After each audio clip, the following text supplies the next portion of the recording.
എന്തായാലും ആനന്ദരാഗം എന്ന് പറഞ്ഞൊരു സീരിയലിലാണ് അവർ അഭിനയിച്ചുകൊണ്ടിരുന്നത്. അതിൻ്റെ രസകരമായ കഥ കേട്ടാൽ ആനന്ദരാഗം ഇപ്പോൾ സംവിധാനം ചെയ്യുന്നത് ഒരു സുനിൽ എന്ന് പറഞ്ഞ ചെറുപ്പക്കാരനാണ്.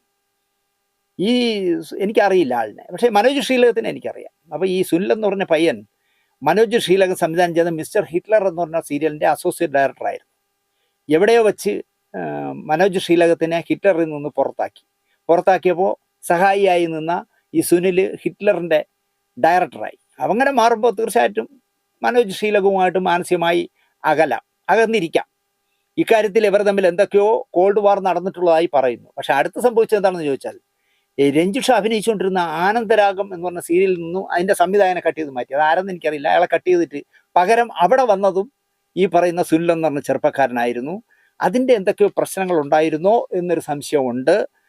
കാശും പ്രശസ്തിയും ഒക്കെ വരുമ്പോൾ ഉണ്ടാകാവുന്ന ശിഥിലത ഇവിടെയും പ്രശ്നമായിരിക്കും. കാരണം ഇവർ എക്സിക്യൂട്ടീവ് പ്രൊഡ്യൂസറായി വർക്ക് ചെയ്യുന്ന സീരിയലിൻ്റെ സംവിധായകൻ ഈ കൂടെ പൊറുക്കുന്ന മനോജ് ശ്രീലകമാണ്. അപ്പോൾ എന്തൊക്കെയാണ് സംഭവം? എന്തായാലും ഞാൻ കേട്ടെ, എനിക്ക് 10,000-7,000 രൂപ ദിവസം വരുമാനമുണ്ട്. ആദ്യ ഭർത്താവിൽ കുട്ടികളില്ല, രണ്ടാമത്തെ ഭർത്താവിൽ ഒരു മോളുണ്ട്, മൂന്നാമത്തെയാണ് ഇവൻ്റെ കൂടെ പുറത്തി. അപ്പോൾ ദിവസം 7,000 രൂപ ഉള്ളതുകൊണ്ട് എല്ലാം കൊണ്ട് എനിക്ക് നല്ല സന്തോഷമായ ഒരു അന്തരീക്ഷമാണ്. എറണാകുളത്ത് കടയുണ്ട്, കുഞ്ഞിനെ നോക്കാൻ അമ്മയും അച്ഛനും ഉണ്ട്, വലിയ വീടൊക്കെ ഉണ്ട്. അമ്മയും അച്ഛനും കൂടെ എൻ്റെ മോളെ നോക്കിക്കോളൂ. എന്നാ ഒന്ന് തൂങ്ങിക്കളയാം എന്ന് പറഞ്ഞ് തൂങ്ങൂല എന്നാണ് ഞാൻ വിശ്വസിക്കുന്നത്. അപ്പോൾ തൂങ്ങാൻ പ്രധാന കാരണം ഉണ്ടാവും. ആ കാരണം മനോജ് ശ്രീലകത്തിന് അറിയാമെന്നുള്ള കാര്യം 100% ഉറപ്പാണ്. ഇനി മനോജ് ശ്രീലകൻ എന്നോട് പിണങ്ങിയൊന്നും വേണ്ട. നിങ്ങൾ വർക്കഹോളിക്കായ ഒരു വർക്കൊക്കെ കിട്ടിയാൽ വളരെ ആത്മാർത്ഥമായി ചെയ്യുന്ന ആളെന്നൊക്കെയാണ് ഞാൻ അറിഞ്ഞിട്ടുള്ളത്. എനിക്ക് പരിചയമുള്ള ചെറുപ്പക്കാരനാണ്. പക്ഷേ ഈ പറയുന്ന നടിയുടെ മരണത്തിൽ, രഞ്ജിഷ മേനൻ്റെ മരണത്തിൽ നിന്ന് കൈ കഴുകാൻ മനോജ് ശ്രീലകത്തിന് കഴിയില്ല എന്ന വിശ്വാസക്കാരനാണ് ഞാൻ. പക്ഷേ അവരുടെ അച്ഛനും അമ്മയും നല്ല എഡ്യൂക്കേറ്റഡൊക്കെ ആണെന്ന് പറയുന്നു. അവർ ഈ കേസിൻ്റെ പിന്നാലെ പോയാൽ ഇവരെന്തിനാ ആത്മഹത്യ ചെയ്തു എന്ന് കണ്ടുപിടിക്കാൻ പറ്റും, അല്ലെങ്കിൽ അവർ കത്തെഴുതി വെച്ചിരുന്നോ എന്ന് കണ്ടുപിടിക്കാൻ പറ്റും, അവരുടെ കാണാതായ ഫോണിനെയും കണ്ടെത്താൻ പറ്റും. പക്ഷെ കണ്ടെത്തണമെങ്കിൽ പോലീസിൻ്റെ പിന്നാലെ പോകാൻ ശക്തമായ നീക്കം ഉണ്ടാവണം. ഇവിടെ ഞാൻ അന്വേഷിച്ച് പറയുന്നു ആത്മയിലെ മെമ്പറാണ് രഞ്ജിഷ മേനോൻ, ആത്മയിലെ മെമ്പറാണെന്ന് പറയുന്നു. അതുകൊണ്ടെങ്കിലും ഗണേശൻ ഇടപെടുമോ എന്ന് എനിക്കറിയില്ല. സംഘടനകളൊക്കെ ഇടപെടണമെന്ന് ഞാൻ നിങ്ങളുടെ കഴിഞ്ഞ ഈ അപർണ നായരുടെ മരണത്തെ സമയത്ത് തന്നെ ഞാൻ കൊടുത്ത ഹെഡിങ് ഇനിയൊരു തൂങ്ങി മരണം ഉണ്ടാകരുത് ഗണേശ എന്നായിരുന്നു. ഇപ്പോൾ അതാ രഞ്ജിഷ മേനോൻ തൂങ്ങി വരും. സംഘടനകൾ എന്തിനെന്നേ? വർഷം തോറും SP ഗ്രാൻഡിൽ എല്ലാവരും കൂടെ ഇരുന്ന് ഗ്രൂപ്പ് ഫോട്ടോ എടുക്കാനും നല്ല ഫുഡ് അടിക്കാനും വേണ്ടി മാത്രമാണോ സംഘടന? അല്ല. ഗണേശൻ ഇനിയെങ്കിലും അത് മനസ്സിലാക്കണമെന്നാണ്. അതോ ഗണേശൻ ഈ ഗോപികമാരും ശ്രീകൃഷ്ണനും നിൽക്കും പോലെ കുറേ പെണ്ണുങ്ങൾ നടികളുടെ കൂടെ ഒന്ന് ഫോട്ടോ എടുക്കാൻ മാത്രമാണ് ഒരു സംഘടന? അല്ല. ഗണേശൻ ഇതുപോലുള്ള കാര്യങ്ങളിൽ ശക്തമായി ഇടപെടണമെന്ന് ഞാൻ പറയും. എൻ്റെ അടുത്ത സുഹൃത്താണ്, അതുകൊണ്ടാണ് ഞാൻ പറയുന്നത്. ഗണേശൻ ചുമ്മാ ഒരു ഭംഗിക്ക് വേണ്ടി ചെയർമാനായിട്ട് നടക്കരുത്. നിങ്ങളൊരു MLA അല്ലേ? നിങ്ങളെ പോലൊരു MLA ഒക്കെ ആയിരുന്നു ഞാൻ. ഇതുപോലൊരു പോലൊരു സംഘടനയുടെ ചെയർമാൻ ഞാനായിരുന്നെങ്കിൽ ഈ പറഞ്ഞ അപർണയുടെ കൊലപാതകയും ഞാൻ കണ്ടെത്തിയനെ, ഈ പറഞ്ഞ രഞ്ജിഷ മേനന്റെ കൊലപാതകയും ഞാൻ കണ്ടുപിടിക്കും. രണ്ടുപേരും തൂങ്ങി മരിച്ചതുകൊണ്ട് അവർക്ക് നല്ല രസം തോന്നിയുകൊണ്ട് തൂങ്ങി മരിച്ചാണ്, അല്ലെങ്കിൽ ജീവിതം മതിയായതുകൊണ്ട് തൂങ്ങി മരിച്ചെന്ന് പറഞ്ഞാൽ ഞാൻ വിശ്വസിക്കില്ല ഗണേശ. നിങ്ങൾ കുറച്ചുകൂടി ആക്റ്റീവ് ആവണം. ചുമ്മാ ഒരു ഭംഗിക്ക് വേണ്ടി കൊണ്ടു നടക്കരുത്. പല സംഘടനയുടെയും നേതാവായതുകൊണ്ട് എനിക്ക് ആത്മയുടെയും ചെയർമാനായിട്ട് ഇരിക്കാം എന്ന് പറഞ്ഞ് നടക്കരുത് ഗണേശ. നിങ്ങളുടെ സീരിയൽ രംഗത്ത് നിങ്ങൾ ആലോചിച്ച് നോക്കൂ. ഓരോ ദിവസവും സംഭവിക്കുന്നത് എന്താണെന്ന് നിങ്ങൾ ആലോചിച്ച് നോക്കൂ. ഓരോന്നായിട്ട് തൂങ്ങിച്ചാവുകയല്ലേ. ഇനി എത്ര എണ്ണം കയറെടുത്ത് നിൽക്കുന്നു എന്ന് എങ്ങനെ അറിയാമെന്നേ? നിങ്ങളല്ലെങ്കിൽ ഒരു കൗൺസിലിംഗ് വെക്കണമെന്നേ. ഒരു വർഷത്തിൽ ഒരു ദിവസം കൗൺസിലിംഗ് വെക്കുക. 6 മാസത്തിലൊരിക്കൽ നല്ലൊരു കൗൺസിലിംഗ് വെക്കുക. ആരെങ്കിലും വെച്ച് ഇവരുടെ മാനസിക സംഘർഷമെങ്കിലും കുറയും, ആത്മഹത്യാ പ്രേരണയെങ്കിലും കുറയും. ഇത് പണ്ടാരടങ്ങാൻ ജീവിതം മതിയായിരുന്നേ. ചത്താ മതി എന്ന് മനസ്സിൽ വിചാരിച്ചാൽ എപ്പോഴും നെഗറ്റീവ് ചിന്തകളെ വരുള്ളൂ മനസ്സിൽ. അതില്ലാതാക്കണമെങ്കിലും സംഘടനയ്ക്ക് കഴിയണം. അല്ലെങ്കിൽ പിന്നെ എന്തൊരു പുല്ലിന് ഈ സംഘടനയും കൊണ്ട് നടക്കണേ. എനിക്കതാണ് ഗണേശനോട് പറയാനുള്ളത്. ഞാൻ ദിനേശ് മണിക്കരുടെ ഒന്നും പറയില്ല, കാരണം അയാളൊക്കെ ഈ ചിരിച്ച് അഭിനയിച്ച് കാണിക്കുകയുള്ളൂ, അല്ല ജീവിതത്തിൽ സത്യസന്ധതയില്ല. പക്ഷെ ഗണേശന് സത്യസന്ധത ഉണ്ടെന്ന് വിശ്വസിക്കുന്ന ഒരാളായതുകൊണ്ട് പറയാണ്, ഗണേശ, നിങ്ങളുടെ സംഘടനയില്ല, നിങ്ങളുടെ വിശ്വസിക്കുന്ന അംഗങ്ങൾക്ക് ഇനി തൂങ്ങാതിരിക്കാനെങ്കിലും നിങ്ങൾ എന്തെങ്കിലുമൊക്കെ മുൻകരുതൽ എടുക്കണമെന്ന് ഞാൻ പറയും. അല്ലാതെ ആത്മീയ മെമ്പർ അല്ലാത്തതുകൊണ്ട് എടുത്തില്ല, ആത്മീയ മെമ്പർ ആയാൽ എടുക്കും എന്നൊക്കെ പറഞ്ഞ ബാലിശമായ മുരട്ട് ന്യായങ്ങൾ പറയരുത് എന്നാണ് എനിക്ക് പറയാനുള്ളത്. എന്തായാലും തിരുവനന്തപുരത്ത് വന്ന് ഭാര്യയും 2 മക്കളുമുള്ള ഭർത്താവ്, അച്ഛനുമായ ഒരാളിനെ, അത് സംവിധായകനെ ഗെറ്റ് ടുഗദറായി ജീവിതത്തിന് വേണ്ടി സ്വീകരിച്ചതാണ് ഈ ബുദ്ധിമതി എന്ന് പറയുന്ന രഞ്ജിഷ മേനോനെ പറ്റിയ ഏറ്റവും വലിയ അബദ്ധം. കാരണം അവരാദ്യം ഒരു കല്യാണം കഴിച്ചിട്ട് ആ ഭർത്താവിന് വേണ്ടെന്ന് വെച്ചു.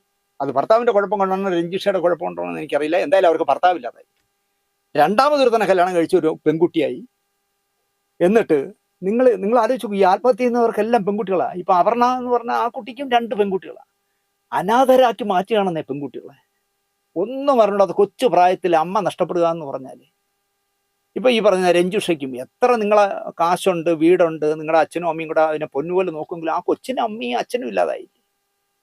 നിങ്ങൾ അതെങ്കിലും ഒരു നിമിഷം ആലോചിച്ചിരുന്ന് നിങ്ങൾ തൂങ്ങിച്ചാവില്ല. അതാ ഇനി നിങ്ങളെ അടിച്ചു എന്ന് കെട്ടിത്തൂക്കിയതാണോ ഈ ഭർത്താവ്? എനിക്ക് സംശയം തോന്നുന്നു.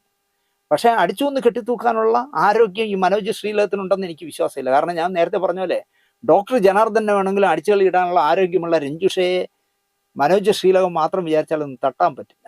എന്തായാലും പോലീസ് കൃത്യമായി അന്വേഷിക്കണമെന്നാണ് എനിക്ക് പറയാനുള്ളത്. സുധാമണി സൂപ്പറ എന്ന് പറഞ്ഞ സീരിയലാണ്, ഈ പറയുന്ന CTV പോകുന്ന സീരിയലാണ് ഈ മനോജ് ശ്രീലകൻ ചെയ്യുന്നതും ഈ രഞ്ജുഷ എക്സിക്യൂട്ടീവ് പ്രൊഡ്യൂസറായിട്ട് പ്രവർത്തിക്കുന്നത്. എന്തായാലും ആ സീരിയലിൽ നിന്ന് ഈ സംവിധായകൻ്റെ പണി നന്നായി മെസ്സിരി നാളെ മുതൽ വരണ്ട എന്ന് പറഞ്ഞ പോലെ മനോജ് ശ്രീലകത്തിനെ മാറ്റുമെന്നാണ് ഏറ്റവും പുതിയ വാർത്തയായി ഞാൻ അറിഞ്ഞത്. കാരണം രഞ്ജുഷയുടെ ഈ പറയുന്ന സുധാമണി സൂപ്പറ എന്ന് പറഞ്ഞ സീരിയലിൽ അഭിനയിച്ചിരുന്ന ഒന്നിലധികം നായികമാർ അതിൻ്റെ നിർമ്മാതാവിനോടും ചാനലിനോടും പറഞ്ഞു കഴിഞ്ഞു എന്ന് പറയുന്നു. ഈ ദ്രോഹിയാണ് ഇതിൻ്റെ സംവിധായകനെങ്കിൽ ഇനി ഇതിൽ അഭിനയിക്കാൻ ഞങ്ങളില്ല എന്ന് പറഞ്ഞു എന്ന് പറയുന്നു. അപ്പം നന്നായിട്ട് റേറ്റിംഗിൽ പോകുന്ന ഒരു സീരിയലാവുമ്പോൾ CTVക്കാരെന്ത് വിചാരിക്കും? സംവിധായകനെ മാറ്റാൻ പറയും. ഇവിടെ ഒരുത്തൻ ഒരു സീരിയലിൽ നിന്ന് പുറത്തായാൽ ചാടി പിടിക്കാൻ ഈ ചീങ്കണ്ണികളെ പോലെ അല്ലെങ്കിൽ ചെന്നായികളെ പോലെ എത്രയോ സംവിധായകർ കാത്തു നിൽക്കുകയല്ലേ. പുതിയ ഒരാൾ വരുമായിരിക്കും. ഇയാൾ സംവിധായകനായി ഈ സീരിയലിൽ മുമ്പോട്ട് പോകണമെങ്കിൽ ഞാനില്ല എന്ന് അവർ തീർത്തു പറഞ്ഞു എന്ന് പറയുന്നു. വരും ദിവസങ്ങളിലേ നമുക്ക് അതിൻ്റെ ഡീറ്റെയിൽ അറിയാൻ പറ്റും. ഇനി പറയുന്ന കഥ ദാരുണമായ ഒരു കഥയാണ്. അത് ആത്മഹത്യയും കൊലപാതകവും ഒന്നുമല്ല. നിങ്ങൾ സ്ത്രീജന്മമൊക്കെ കണ്ടിരിക്കും സീരിയൽ. ആ സ്ത്രീജന്മത്തിൽ എന്താ പറയുക, നായികയുടെ അനിയത്തിയായിട്ട് അഭിനയിച്ച ഒരു പാവം കുട്ടിയുണ്ടായിരുന്നു, പ്രിയ. അവള് മെഡിസിന് പഠിച്ച് ഡോക്ടറായി കല്യാണപ്രായമൊക്കെ ആയപ്പോൾ ഞാൻ ഇതുവരെ പ്രിയയും നേരിട്ട് കണ്ടിട്ടില്ല, പ്രിയയുടെ അമ്മയും നേരിട്ട് കണ്ടിട്ടില്ല. പക്ഷേ പ്രിയയുടെ അമ്മയും ഞാനുമായിട്ട് നല്ല ബന്ധമാണ് ഫോണിലൂടെ. അവർ പലവട്ടം എന്നോട് പറഞ്ഞു സീരിയൽ രംഗത്തൊന്നും നമുക്ക് പറ്റിയതല്ല എന്ന് തോന്നുന്നു. അതുകൊണ്ട് അവൾ ഇപ്പം മെഡിസിന് ചേർന്നു, MBBS കഴിഞ്ഞു, അവൾ ഡോക്ടറായിട്ട് പ്രാക്ടീസ് ചെയ്യുന്നു. എവിടുന്നെങ്കിലും ഒരു നല്ല പയ്യന് വേണം, സാറിൻ്റെ കയ്യിൽ ആരെങ്കിലും ഉണ്ടോ എന്ന്. ഞാൻ നോക്കാമെന്ന് പറഞ്ഞു. പക്ഷെ എന്തോ എൻ്റെ അലസത കൊണ്ടോ എൻ്റെ മടി കൊണ്ടോ നമുക്ക് പറ്റിയ ഒരാളെ കണ്ടെത്താൻ കൊടുക്കാൻ കഴിഞ്ഞില്ല. ഇതിനിടയിൽ ഞാൻ ഈ പറയുന്ന പ്രിയയുടെ അമ്മയായിട്ട് പിണങ്ങാൻ കാര്യം എന്ന് വെച്ചാൽ ഞാനൊരു അന്ധമായ ജയൻ ഫാൻ ആളാണ്. അരപറമ്പിലെ ജയൻ സാർ അല്ലെങ്കിൽ ജയേട്ടൻ മരിച്ചു എന്നറിഞ്ഞ് ശാന്തിയുള്ള ജംഗ്ഷനിൽ വന്നപ്പോൾ എൻ്റെ ഒരു കൂട്ടുകാരൻ അറിഞ്ഞില്ലടാ ജയൻ മരിച്ചു, എങ്ങനെ?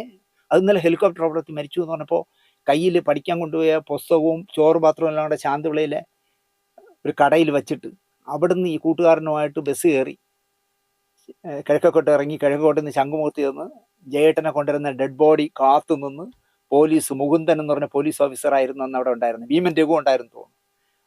അവർ ലാത്തി വീശുന്നിടത്തുനിന്നെല്ലാം അടി കൊള്ളാതിരിക്കാൻ തെക്ക് വടക്കൊക്കെ ഓടി അവസാനം ജയേട്ടൻ്റെ മൃതദേഹം കയറ്റിയ വാഹനത്തിൻ്റെ പുറകെ ശംഖുമുഖം മുതൽ തിരുവനന്തപുരത്ത് വെള്ളയമ്പലത്തുള്ള ഇൻസ്റ്റിറ്റ്യൂഷൻ എഞ്ചിനീയറിംഗ് ഹാൾ വരെ ഓടിയ ഒരു ബാല്യമുള്ള ആളാണ് ഞാൻ. അതുകൊണ്ട് തന്നെ എനിക്ക് ജയേട്ടനെ ഭയങ്കര ഇഷ്ടമാണ്. പക്ഷേ ഈ പറയുന്ന പ്രിയയുടെ അമ്മയെ പോലെ ജയനെ ഇത്രയും അന്ധമായി ആരാധിക്കുന്ന ഒരാളെ ഞാൻ കണ്ടിട്ടേയില്ല. അപ്പോൾ ഇവരെന്നെ വിളിക്കുമ്പോഴൊക്കെ ജയേട്ടന് വേണ്ടി സംസാരിക്കും. ചാനലിൽ പ്രോഗ്രാം ചെയ്യുമ്പോൾ ജയനെക്കുറിച്ച് അങ്ങനെ ഒരു സ്റ്റോറി ചെയ്യും, ഇങ്ങനൊരു സ്റ്റോറി ചെയ്യും എന്നൊക്കെ പറയുമ്പോൾ ഞാൻ തിരിച്ച് തമാശകളൊക്കെ പറയുമായിരുന്നു. അങ്ങനെ ആയി പിന്നെ ആയപ്പോൾ അവരുണ്ടല്ലോ ജയനെ കൊന്നത് ഇന്ന ആളാണ്, ഇന്ന നടന് ജയനോട് ദേഷ്യം ഉണ്ടായിരുന്നൊക്കെ പറഞ്ഞ് ഇവർ ഓരോ കഥകൾ പറയാൻ തുടങ്ങി. ഒരു ദിവസം എനിക്ക് എന്തോ പെട്ടെന്ന് ദേഷ്യം വന്നു. ഞാൻ പറഞ്ഞു മേലെ ഈ ഫോണിൽ വിളിക്കരുത് കേട്ടോ, ഒരു ജയൻ ഫാൻസ് കയറി ഇറങ്ങിയിരിക്കുന്നു, മറ്റാണ് മറിച്ചാണെന്ന് കുറേ വഴക്ക് പറഞ്ഞിട്ട് ഞാൻ അവരെ അങ്ങ് ബ്ലോക്ക് ചെയ്തു. പാവം. എന്നിട്ടും അവർ ഈ ഡോക്ടർ പ്രിയയ്ക്ക് ഒരു കല്യാണ ആലോചന വന്ന് കല്യാണം ഫിക്സ് ചെയ്ത് കല്യാണം വിളിക്കാനായിട്ട് എന്നെ വിളിച്ചു. ഞാൻ എടുത്തില്ല ഫോൺ. പിന്നെ ഞാൻ അറിഞ്ഞു ആ കുട്ടി കല്യാണം കഴിച്ചു. ഇപ്പോൾ ഇതാ 2 ദിവസമായുള്ളൂ. 8 മാസം ഗർഭിണിയായിരുന്ന പ്രിയ, ഡോക്ടർ പ്രിയ എന്ന് പറഞ്ഞ പഴയ അഭിനേത്രി തിരുവനന്തപുരത്തെ PRS ആശുപത്രിയിൽ പതിവ് ചെക്കിങ്ങിന് ചെല്ലുമ്പോൾ ചെക്കപ്പ് നടന്നുകൊണ്ടിരിക്കുന്നുണ്ടെങ്കിൽ അവർക്ക് ഹൃദ്രോഗം വരികയും അവിടെ അഡ്മിറ്റ് ചെയ്യുകയും അവരൊരിക്കലും രക്ഷപ്പെടില്ല എന്ന് ഡോക്ടർമാരെ വിധി എഴുതുകയും അങ്ങനെ അവരുടെ കൂടെ പൂർണ്ണ സമ്മതത്തോടുകൂടി 8 മാസം പ്രായമായ കുഞ്ഞിനെ ഓപ്പറേഷൻ നടത്തി പുറത്തെടുക്കുകയും അതിനെ കുട്ടിയെ വെന്റിലേറ്ററിൽ വെച്ചിരിക്കുകയാണ്. രക്ഷപ്പെടും, ആ മോള് രക്ഷപ്പെടും, ഞാൻ പ്രാർത്ഥിക്കും. എന്നിട്ട് പ്രിയ ഈ ലോകത്തോട് വിട പറഞ്ഞു. എനിക്ക് കേട്ടപ്പോൾ ഭയങ്കര ഷോക്കായിപ്പോയി. പക്ഷേ പ്രിയ മരിച്ച് എന്താ പറയുക, എങ്ങനെയോ എൻ്റെ ശ്രദ്ധയിൽപ്പെടാതെ പോയി. ഞാൻ ഈ കേരളീയമൊക്കെ ആയിട്ട് നടന്നുകൊണ്ടാണെന്ന് തോന്നുന്നു. ഞാൻ വാർത്ത അറിഞ്ഞത് 2 ദിവസം കഴിഞ്ഞിട്ടാണ്. അപ്പോഴേക്കും പ്രിയ അടക്കമെല്ലാം കഴിഞ്ഞു. പ്രിയ ഒന്ന് കാണാൻ പോകാം, പ്രിയയുടെ അമ്മയെ ഒന്ന് കാണാൻ പോകാമെന്ന് പറഞ്ഞ് ഞാൻ റെഡിയായപ്പോൾ എൻ്റെ സിന്ധു പറഞ്ഞു അവർ ആ കുട്ടി വെന്റിലേറ്റർ ആയതുകൊണ്ട് അവരെല്ലാം ആശുപത്രിയിലായിരിക്കും, അവർ വരട്ടെ, വന്നിട്ട് അണ്ണൻ പോയി കാണുക. എന്തായാലും ശരി. ഒരു ഡോക്ടറായിട്ട് പോലും പൂർണ്ണ ഗർഭിണിയായിരുന്ന പ്രിയയ്ക്ക് ഹാർട്ടിന് പ്രോബ്ലം ഉണ്ടെന്ന് എങ്ങനെ കണ്ടുപിടിക്കാൻ കഴിയാതെ പോയി അതൊന്നും നമ്മളിനി പറഞ്ഞിട്ട് കാര്യമില്ല. അവർക്ക് പ്രിയയ്ക്ക് ഇത്രയും സമയമേ ദൈവം വിധിച്ചുള്ളായിരിക്കാം. എന്തായാലും ഡോക്ടർ പ്രിയയും ഇവിടെ പറഞ്ഞ ഈ മറ്റു 3 കഥകളുമായി യാതൊരു ബന്ധവുമില്ലെങ്കിലും ഞാൻ പ്രിയയെയും ഇവിടെ ഓർക്കുന്നു. പ്രിയയുടെ ആത്മാവിന് നിത്യശാന്തി കിട്ടട്ടെ. പ്രിയ കാണാതെ പോയ ആ കുട്ടി ഗ്രാജുവലായിട്ട് വളർന്ന് വലിയ വലിയ മോളായി മാറട്ടെ എന്ന് ഞാൻ പ്രാർത്ഥിക്കുന്നു. അതുപോലെ അകാലത്തിൽ മരിച്ച ഞാൻ നേരത്തെ പറഞ്ഞ ആദിത്യനടക്കം, അപർണ നായരടക്കം, രഞ്ജുഷ മേനോനടക്കം അകാലത്തിൽ ഈ ലോകം വിട്ടുപോയവർക്കും ആത്മശാന്തി കിട്ടട്ടെ എന്ന് ഞാൻ പ്രാർത്ഥിക്കാം.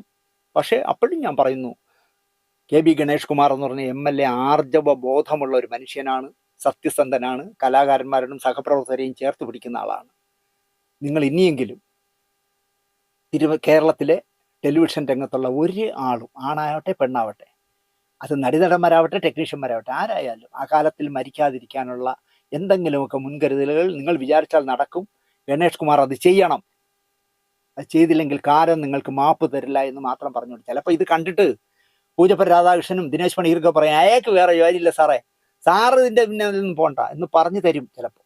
എങ്കിലും ഞാൻ പറയുന്നു, ഗണേശൻ ഒരു ഹൃദയാലുവായ ഒരു മനസ്സുള്ള ഒരാൾ എന്നുള്ള നിലയ്ക്ക് ഇനിയൊരു ആത്മഹത്യയും കൊലപാതകവും ഹാർട്ട് അറ്റാക്കും ഒന്നും വരാതിരിക്കാൻ എന്തെങ്കിലുമൊക്കെ സത്വരമായ നടപടികൾ എടുക്കണം എന്ന് മാത്രം പറഞ്ഞുകൊണ്ട് ഈ എപ്പിസോഡ് ഇവിടെ അവസാനിപ്പിക്കുന്നു. നന്ദി, നമസ്കാരം.